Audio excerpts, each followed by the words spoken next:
सातारा महाराष्ट्राची भाग्यलक्ष्मी म्हणून ओळखल्या जाणाऱ्या कोयना धरणाच्या जलाशयाला आता अधिकृतपणे छत्रपती शिवाजी महाराज जलसागर हे नाव देण्यात आले आहे। यापूर्वी हा जलाशय शिवसागर या नावाने ओळखला जात होता। छत्रपती शिवाजी महाराजांचे पूर्ण नाव जलाशयाला देण्यात यावे अशी मागणी गेल्या अनेक वर्षांपासून स्थानिक नागरिक आणि शिवप्रेमींकडून करण्यात येत होती। या मागणीसाठी आमदार शिवेंद्रसिंहराजे भोसले यांनी राज्य सरकारकडे सातत्याने पाठपुरावा केला। अखेर राज्य सरकारने या प्रस्तावाला मंजुरी दिल्याने कोयना जलाशयाची नवी अधिकृत ओळख निश्चित झाली आहे।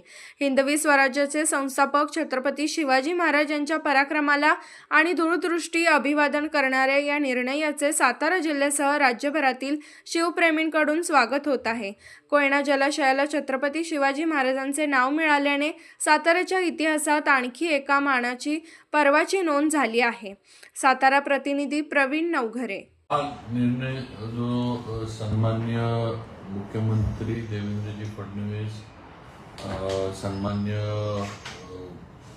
आपले राधाकृष्ण विखे पाटील साहेब, आपले पाटबंधारे मंत्री आणि आमचे महायुतीतले दोन साहेब त्या कोयना जलाशयाला छत्रपती शिवाजी महाराजांचं नाव देण्याचा जो निर्णय झालाय हा सगळ्यांनाच आनंद देणारा हा निर्णय आहे। आणि कोयना हे आपल्याला माहिती आहे की ही महाराष्ट्राची एक कृषी त्याचबरोबर ऊर्जेच्या माध्यमातून एक फार मोठं आणि महत्त्वाचं धरण आहे।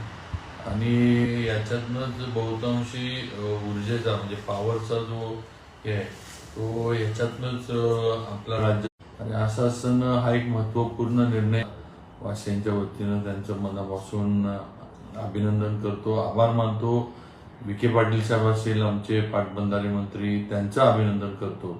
आणि नक्कीच छत्रपती शिवाजी महाराजांबद्दल या महायुती सरकारचा असणारा आदर, त्यांच्याबद्दल त्यांच्यावर असणारं प्रेम एवढंच मी सांगू इच्छितो।